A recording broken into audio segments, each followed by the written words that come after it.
Every single day, over 2 billion people reheat their leftovers.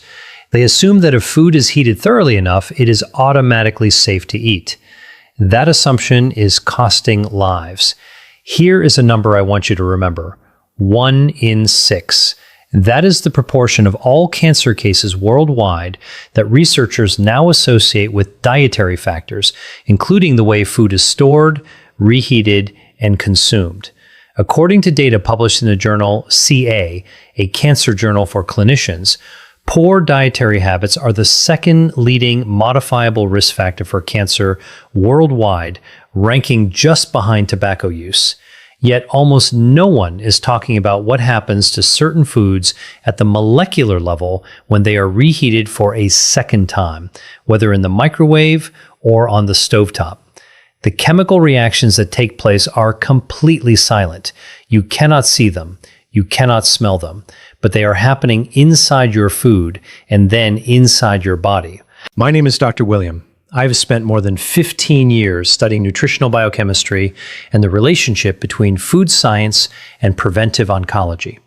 Today, I'm going to show you 4 foods that you are almost certainly reheating.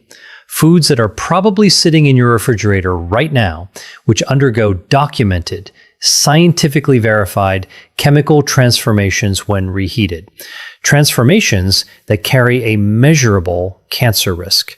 Stay with me until the end of this video because the 4th food on this list is one that almost every health-conscious person believes is completely safe. That belief, however, is dangerously mistaken. Before we go any further, I want you to understand something important. This is not about a minor inconvenience. This is not about an upset stomach or temporary food poisoning. What we are discussing is the slow, cumulative buildup of carcinogenic compounds inside your body over months and years. The kind of silent damage that often goes unnoticed until it becomes extremely difficult to reverse. Cancer rarely develops overnight. It is a gradual process, a slow progression. The building blocks of that process, free radicals, advanced glycation end products, nitrosamines, and lipid peroxidation byproducts, often enter your body not through cigarette smoke or industrial pollution, but through your own kitchen. The World Health Organization has classified several compounds formed during the reheating of certain foods as Group 1 or Group 2A carcinogens. Group 1 means there is conclusive evidence that the substance causes cancer in humans. Group 2A means it is probably carcinogenic to humans. These are not theoretical concerns. They are documented chemical reactions that occur in your kitchen, on your stovetop, or inside your microwave every time the wrong foods are reheated the wrong way. And here is the part that should concern you the most. The people at greatest risk are not those with unusual eating habits. They are ordinary people who believe they are making healthy food choices, lean proteins, cooked vegetables, rice, and eggs. These are the 4 food categories we are going to examine today. After watching this video, you will never look at your leftovers the same way again. Before we continue, let me briefly explain why I am qualified to discuss this topic, not to impress you, but because in a world overflowing with health misinformation, you deserve to know who is giving you advice and why that advice is credible. I completed my medical training with a focus on internal medicine, followed by advanced fellowship training in nutritional biochemistry.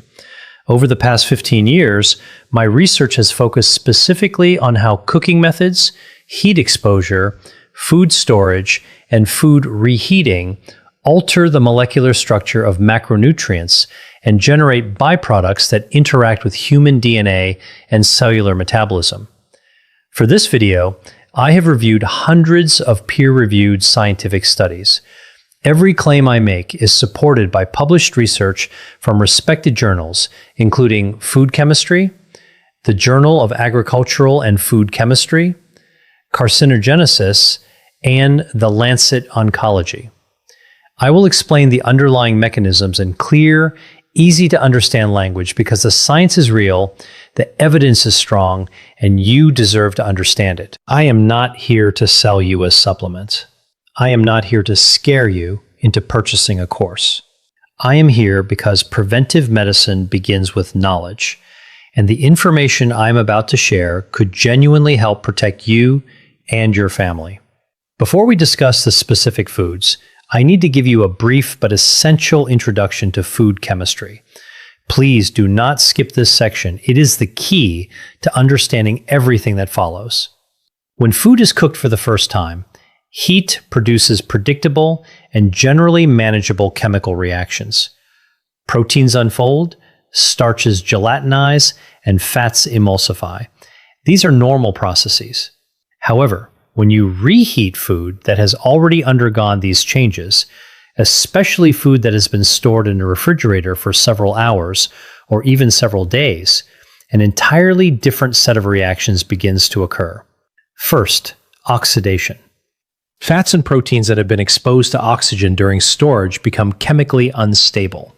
When heat is applied again, these already damaged molecules break down even further into compounds known as lipid peroxides and malondialdehyde, both of which are well-documented agents capable of damaging DNA. Second, the Maillard reaction gone wrong. The Maillard reaction is responsible for the rich flavor and appealing brown color of many cooked foods. However, when proteins and sugars are repeatedly exposed to high temperatures, they can produce compounds known as advanced glycation end products, AGEs. These compounds promote chronic inflammation, one of the major biological drivers of cancer development. Third, nitrite conversion. Certain foods, particularly those naturally high in nitrates, undergo bacterial conversion while they are stored in a refrigerator. When these foods are reheated, the nitrates are converted into nitrites, which can then be further transformed into nitrosamines, compounds that the World Health Organization classifies as probable or confirmed carcinogens. Three mechanisms: oxidation, advanced glycation, nitrosamine formation. Keep these three terms in mind as we go through each food, because you will see one or more of these mechanisms involved in every example we discuss. Food number 1, cooked rice. Rice is the most widely consumed staple food on Earth.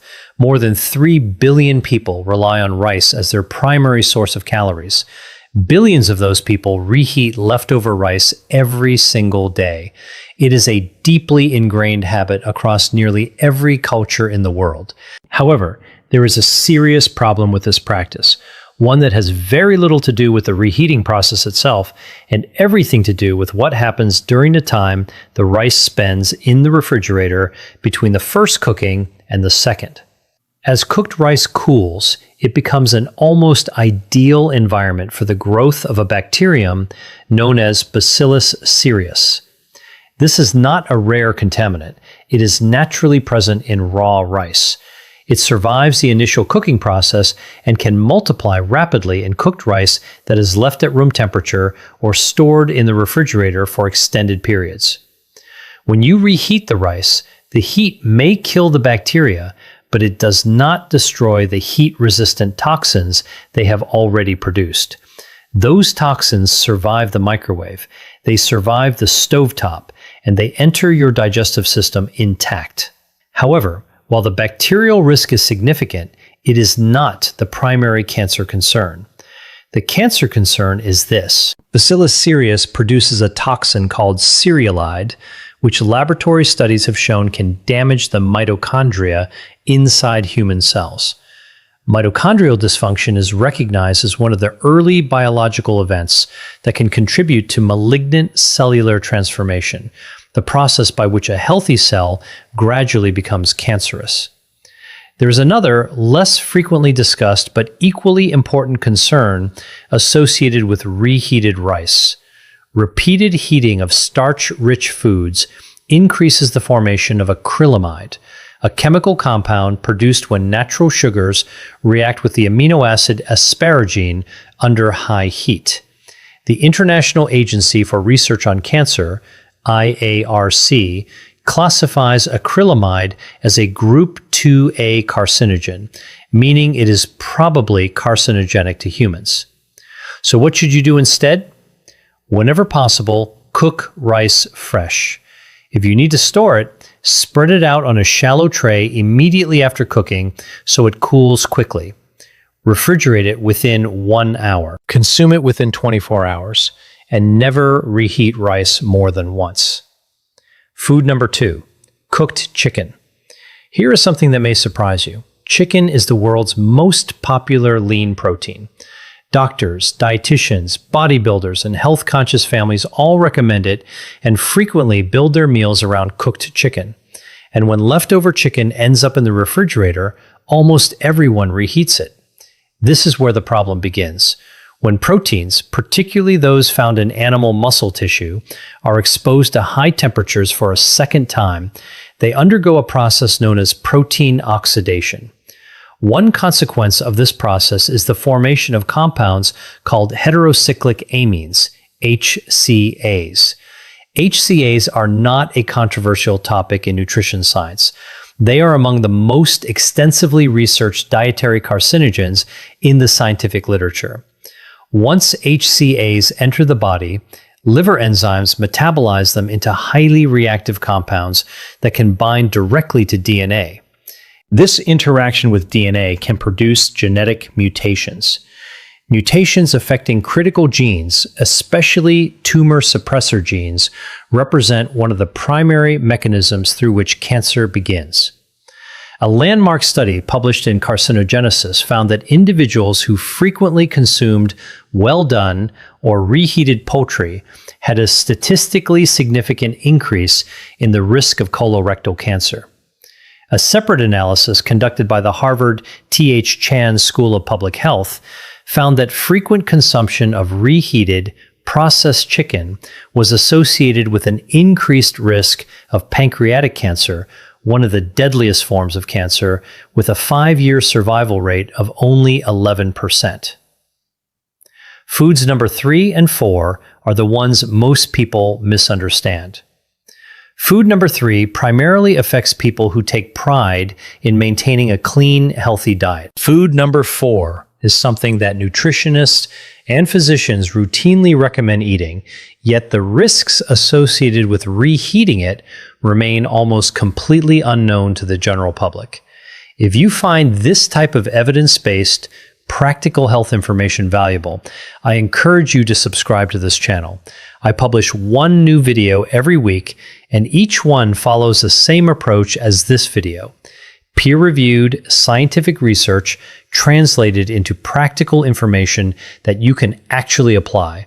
No hype, no supplements, no hidden agenda, just the science and what it means for your health. Food number 3, spinach and other nitrate-rich leafy greens. Spinach is arguably one of the most celebrated vegetables in healthy eating.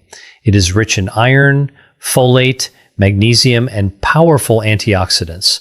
Nutritionists, oncologists, and cardiologists consistently recommend eating more spinach, and they are absolutely right when it is eaten fresh or cooked once and consumed immediately. The problem arises when spinach is stored and then reheated. Spinach, along with celery, beets, lettuce, and Swiss chard, is among the richest dietary sources of naturally occurring nitrates. In their natural form, these nitrates are beneficial. They help support cardiovascular health and contribute to healthy blood pressure regulation. However, once cooked spinach is refrigerated, naturally occurring bacteria on the surface of the leaves begin converting those nitrates into nitrites. This is the same chemical conversion that occurs in cured meats. It is also one of the reasons the World Health Organization classified processed meat as a Group 1 carcinogen in 2015. When spinach that has been refrigerated for 24 hours or longer is reheated, you are applying heat to a vegetable that has already undergone substantial nitrate to nitrite conversion. Under heat, those nitrites can react with amino acids present in the spinach and later in your stomach to produce nitrosamines. Nitrosamines are among the most potent dietary carcinogens identified by modern science. Animal studies have shown that they can induce cancer at remarkably low doses. In addition, Epidemiological research consistently associates high nitrosamine exposure with an increased risk of gastric, esophageal, and colorectal cancers. This is not a hypothetical concern created for this video. The European Food Safety Authority, EFSA, has issued formal guidance regarding dietary exposure to nitrates and nitrites from vegetables, specifically warning about the potential risks associated with reheating nitrate-rich vegetables after they have been stored following cooking. The irony is devastating. One of the healthiest foods on earth can become a source of carcinogenic compounds simply because of a storage and reheating habit practiced every week by millions of health-conscious people. So, what should you do instead? Cook spinach and other leafy greens fresh whenever possible. Eat them immediately after cooking. If you have leftovers, consume them cold within a few hours. Do not refrigerate cooked spinach with the intention of reheating it later. If you absolutely must store it, keep it in an airtight container, consume it within 6 hours, and do not reheat it. Eat it cold instead. Food number 4, eggs. I told you the fourth food would surprise you. Here it is, eggs. Eggs are among the most nutritionally complete foods available. They contain all 9 essential amino acids.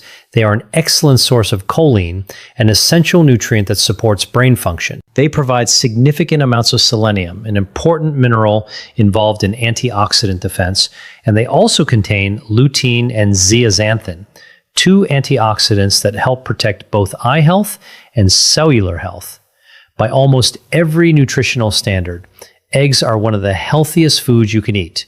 However, reheating eggs, especially scrambled eggs or hard-boiled eggs, creates a specific and often overlooked chemical problem that very few people discuss. Eggs contain approximately 13% fat, with most of that fat concentrated in the yolk. When an egg is cooked for the first time, the fats in the yolk undergo an initial stage of oxidation. This is a normal and expected process. However, when a cooked egg is refrigerated and then reheated at a high temperature, those already oxidized fats undergo secondary lipid oxidation at a much faster rate. The byproducts produced during this process, particularly malondialdehyde and oxysterols, are now well documented in the scientific literature. Oxysterols in particular have attracted considerable scientific attention over the past decade. These compounds are oxidized forms of cholesterol that develop specifically when foods containing cholesterol are repeatedly heated. A comprehensive review published in the journal Food and Chemical Toxicology concluded that oxysterols possess pro-atherogenic, pro-inflammatory, and most importantly, cytotoxic and genotoxic effects on human cells. Genotoxic, that word is extremely important. It means toxic to the genetic material inside your cells, your DNA. By definition, genotoxic compounds are considered potential carcinogens because they can produce DNA strand breaks and genetic mutations that initiate the chain of events leading to cancer. There is another concern associated with reheated eggs. When cooked egg proteins are exposed to excessive heat for a second time, particularly during rapid microwave reheating, they undergo additional protein denaturation. These proteins form abnormal cross-links that make them more difficult for your digestive system to break down. Even more importantly, some research suggests that the sulfur-containing amino acids naturally present in eggs, cysteine and methionine, can degrade during repeated heating. The degradation products formed from these amino acids may contribute to oxidative stress within the lining of the digestive tract. Oxidative stress affecting the intestinal lining is not a minor issue. Persistent oxidative stress in the gastrointestinal mucosa is considered one of the major proposed mechanisms involved in the development of colorectal cancer, the third most common cancer worldwide, responsible for nearly 1 million deaths every year. So, what should you do instead? Eggs are best eaten immediately after they are cooked. If you prepare eggs in advance, store hard-boiled eggs with their shells still on and eat them cold. Avoid reheating scrambled eggs or omelets in the microwave. If you absolutely need to warm an egg-based dish, use gentle, indirect heat, such as a warm water bath or a very low temperature oven. Never heat egg dishes to temperatures exceeding 165 degrees Fahrenheit. I want to be honest with you about something.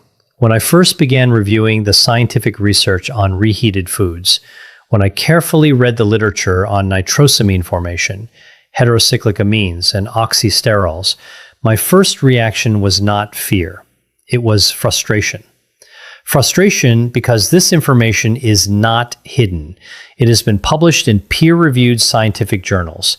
It appears in official guidance from the European Food Safety Authority, the World Health Organization, and numerous public health agencies around the world.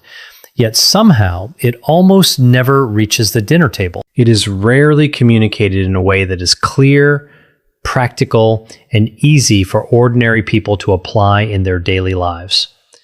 Billions of people make decisions about reheating food every day, not because they are careless, but because they simply have never been given this information. There are children eating reheated rice, spinach, and eggs in their school lunches 5 days a week.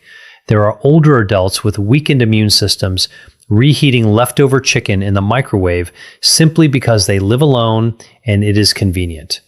There are fitness enthusiasts eating reheated, high-protein meal prep containers every day, convinced they are maximizing their health, completely unaware that the chemical composition of their food has changed significantly since it was originally prepared. None of these people are doing anything wrong. They simply do not know. Now you do. That is the purpose of this channel. That is the purpose of this video. Not to make you afraid of food, but to provide you with practical, evidence-based knowledge that allows you to make smarter, healthier decisions. To help close the gap between what modern science has already discovered and what the general public actually knows. So, let us bring everything together. 4 foods, 4 different biological mechanisms, 1 clear conclusion. Food matters. Food number 1, rice.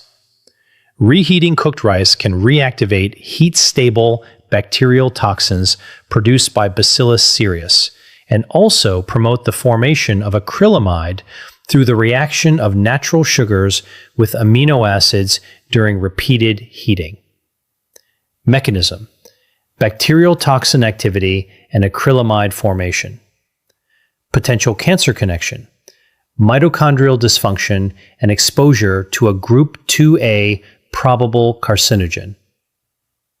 Food number 2, chicken.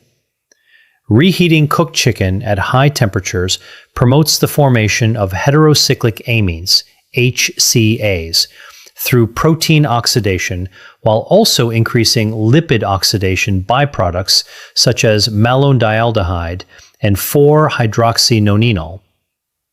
Mechanism: protein oxidation and lipid oxidation. Potential cancer connection: direct DNA interaction by HCAs and an increased risk of colorectal and pancreatic cancers.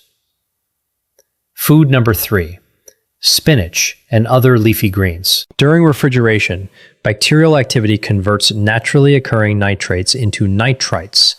When these vegetables are reheated, the nitrites can react to form nitrosamines. Mechanism: nitrate to nitrite to nitrosamine conversion.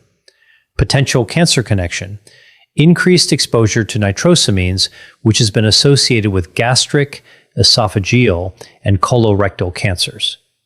Food number 4, eggs. Repeated heating of egg yolks, which contain both cholesterol and fat, promotes the formation of oxysterols, oxidized cholesterol derivatives with documented genotoxic activity, as well as secondary lipid oxidation products. Mechanism: cholesterol oxidation and secondary lipid oxidation. Potential cancer connection: DNA damage, oxidative stress affecting the intestinal lining, and an increased risk of colorectal cancer. 3 fundamental biochemical mechanisms appear repeatedly across 4 of the most commonly reheated foods in the world. Nitrosamine formation, lipid and protein oxidation, activation of bacterial toxins. This is not fear-mongering. It is food biochemistry that has been repeatedly, consistently, and rigorously investigated in the scientific literature.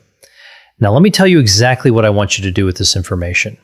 These are practical, straightforward steps that require no special equipment, no supplements, and no drastic lifestyle changes. Just small, informed decisions that can substantially reduce your long-term exposure to potentially harmful dietary compounds. Cook rice fresh whenever possible. If you store it, cool it within 1 hour, refrigerate it immediately, consume it within 24 hours, and never reheat it more than once. Whenever possible, eat leftover cooked chicken cold in salads or wraps.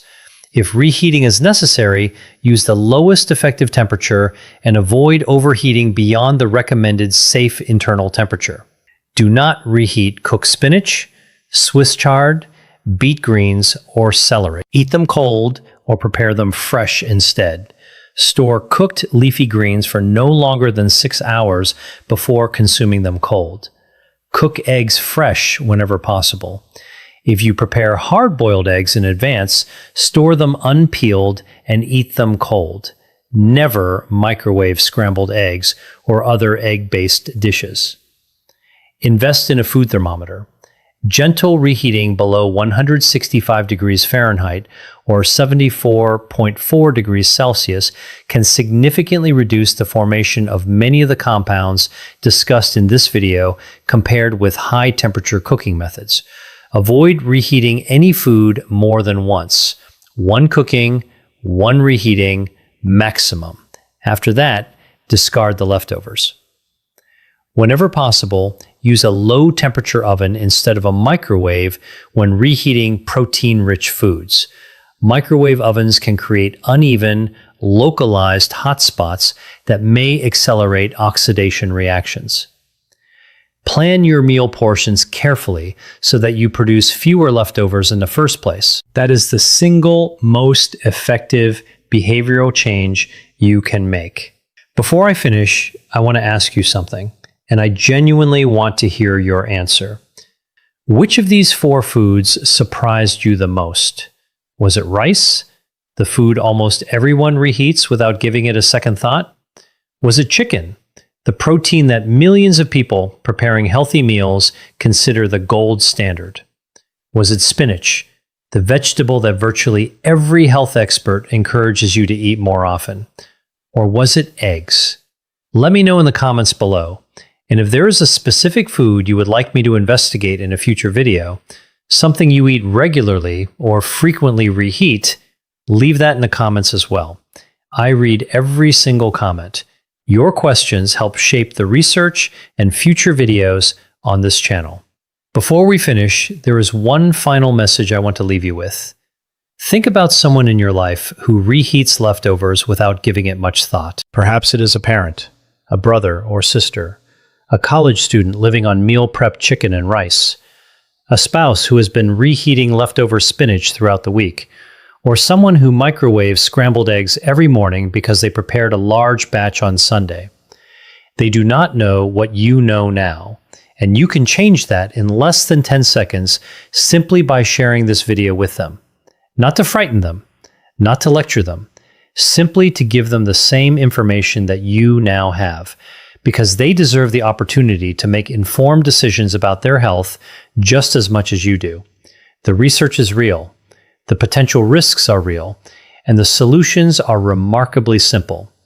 Share this video because preventing cancer is not only a personal responsibility, it is also something we can help one another achieve. As always, I want to end with an important clarification. Everything presented in this video is intended for educational and informational purposes only. It is not intended to serve as personal medical advice, a medical diagnosis, or treatment recommendation. The scientific evidence discussed in this presentation reflects findings published in peer-reviewed medical and scientific literature available at the time this video was produced. Food science continues to evolve rapidly, and recommendations may change as new, high-quality evidence becomes available. I strongly encourage you to consult your own physician, registered dietitian, or another qualified healthcare professional before making significant changes to your diet, particularly if you have an existing medical condition. The mission of this channel has always been to translate complex scientific research into clear, practical, and evidence-based information, not to replace your doctor, not to create unnecessary fear, but to ensure that the same scientific evidence available to researchers and public health professionals is also available to you, because you deserve nothing less than complete, accurate, evidence-based information about your own health. Thank you for watching. I'm Dr. William, and I look forward to seeing you in the next video.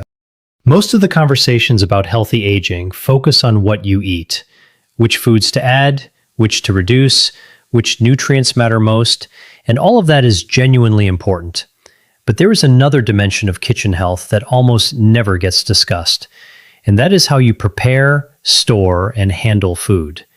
Because some of the most common kitchen habits that people have practiced for decades can, over time, quietly affect nutritional quality, food safety, and overall health in ways that matter more after 60 than they did at 40. My name is Dr. Wells. I've spent over 2 decades working with older adults, and I want to walk you through 6 specific kitchen habits that are worth reconsidering, what the actual concern is with each one, and the simple, practical change that makes a meaningful difference. The first habit is cooking everything at maximum heat as quickly as possible. Many people default to high heat because it is faster, and there is nothing inherently wrong with that approach for many foods. But certain foods, particularly those high in protein and fat, produce more oxidation byproducts and more of certain compounds called advanced glycation end products when they are cooked at very high temperatures for extended periods. Advanced glycation end products, sometimes abbreviated as AGEs, are compounds that form when proteins and sugars react under high heat.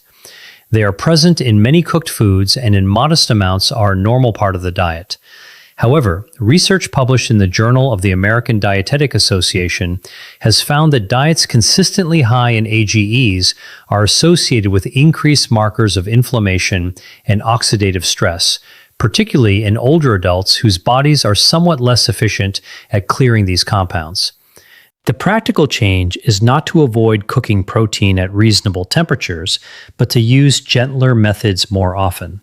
Steaming, poaching, slow cooking, and braising all produce significantly fewer AGEs than dry, high-heat methods like grilling, broiling, and frying at high temperatures. This does not mean you can never grill a piece of chicken. It means that when you have the choice, gentler cooking methods are a worthwhile habit to build. The second habit is storing cooking oils next to the stove. This is one of the most universal kitchen habits, and it seems completely logical. You use oil frequently, so you keep it within easy reach near the heat source. The problem is that heat, light, and air are the 3 primary drivers of oil oxidation, and storing oil next to the stove exposes it to all 3 simultaneously. Oxidized cooking oil is not something you can reliably detect by smell or appearance in its early stages. The oil looks and smells normal, but its chemical composition has already changed. Oxidized fats contribute to inflammatory processes in the body and can impair the nutritional value of the food they are used to cook. For older adults who are already managing cardiovascular health and inflammatory conditions, minimizing unnecessary sources of oxidized fat in the diet is a worthwhile goal. The simple change is to store cooking oils in a cool, dark cupboard away from the stove in an opaque or dark-colored container when possible. Buy smaller quantities more frequently so that oil does not sit for months before being used. And choose oils with higher natural oxidative stability for high-heat cooking, such as avocado oil or refined olive oil, rather than more fragile polyunsaturated oils. The third habit is using the same cutting board for all foods without proper cleaning between uses.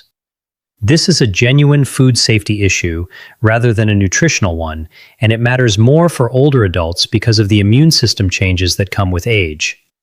Cross-contamination between raw animal products and ready-to-eat foods like vegetables, fruits, and bread is one of the most common sources of foodborne illness in home kitchens.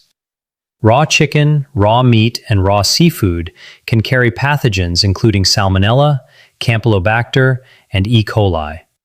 When these are cut on a surface that is then used for vegetables or bread without thorough cleaning in between, those pathogens can transfer to foods that will not be cooked again before eating. The practical change is straightforward. Use separate cutting boards for raw animal proteins and for produce or ready-to-eat foods. Wash cutting boards thoroughly with hot soapy water after contact with raw meat, poultry, or seafood. Replace plastic cutting boards when they develop deep knife grooves where bacteria can hide and survive cleaning. The fourth habit is washing raw chicken before cooking it. This one surprises many people because washing chicken before cooking feels like a cleaning step that should make food safer. The reality is the opposite. Research from the USDA and the UK Food Standards Agency has consistently shown that washing raw chicken spreads bacteria from the chicken surface onto surrounding surfaces, utensils, and sometimes clothing through water droplets that scatter during washing. The bacteria that make raw chicken potentially unsafe, primarily Salmonella and Campylobacter, are destroyed by thorough cooking to an internal temperature of 165 degrees Fahrenheit. Washing does not remove them and actively spreads them around your kitchen. The simple change is to stop washing raw chicken entirely. Pat it dry with paper towels if needed for a better sear. Cook it to the proper internal temperature. And wash your hands, utensils, and any surfaces that came into contact with the raw chicken thoroughly after handling it. The fifth habit is keeping the refrigerator too warm. Many home refrigerators, particularly older models, run at temperatures that are somewhat higher than the recommended 40 degrees Fahrenheit or below. At temperatures above 40 degrees, bacterial growth in perishable foods accelerates significantly. Leftovers, dairy products, raw meat, and cut produce all have shorter safe storage times at slightly elevated refrigerator temperatures. For older adults who may be more vulnerable to foodborne illness and who may also be more likely to eat leftovers that have been stored for several days, the temperature at which the refrigerator runs is a practical health detail worth checking. A simple refrigerator thermometer, available at any kitchen supply store for a few dollars, tells you whether your refrigerator is actually maintaining the temperature it should be. The practical change is to check your refrigerator temperature. Keep it at or below 40 degrees Fahrenheit. Store perishable foods in the coldest part of the refrigerator rather than in the door, and follow the general guideline of consuming leftovers within 3 to 4 days rather than stretching them further. The sixth habit is microwaving food in plastic containers. Most plastic containers, including many that are labeled microwave safe, can leach small amounts of chemical compounds into food when heated. Microwave safe labeling indicates that the container will not melt or warp in the microwave, not that it releases no compounds into food. Compounds of particular interest include certain plasticizers that have been studied in relation to hormonal and metabolic effects, particularly in older adults whose detoxification pathways are somewhat less efficient than in younger people. The research on plastic leaching is an area of ongoing scientific study, and the actual health significance of low-level exposure from microwave use is not fully settled. But as a practical precautionary habit, particularly for foods that will be heated to high temperatures, using glass or ceramic containers for microwave heating is a simple switch that eliminates the question entirely. The practical change is to transfer food to a glass or ceramic container before microwaving. Most people already own several glasses or ceramic bowls that work perfectly for this purpose. If you frequently reheat food at work or away from home, investing in a glass food storage container with a vented lid is a practical solution that is inexpensive and durable. I want to close with the same message I bring to every video like this one. None of these 6 habits requires a dramatic lifestyle overhaul. Each one is a small, practical adjustment that takes almost no additional time or effort once it becomes routine. gentler cooking methods more often, oil stored away from the stove, separate cutting boards, no washing of raw chicken, a refrigerator thermometer, glass containers for microwaving. These are the kinds of kitchen habits that accumulate meaningful benefit over months and years, not because any single one of them is transformative on its own, but because together they reduce the low-level food safety risks and the unnecessary sources of oxidation and inflammation that are worth minimizing as you age. Your kitchen is where a significant part of your health is shaped every single day. Small improvements in how you use it add up to real differences in how you feel and how well you age. This video is for educational and informational purposes only and is not a substitute for professional medical advice. If you have specific health conditions or dietary concerns, please consult a qualified healthcare provider.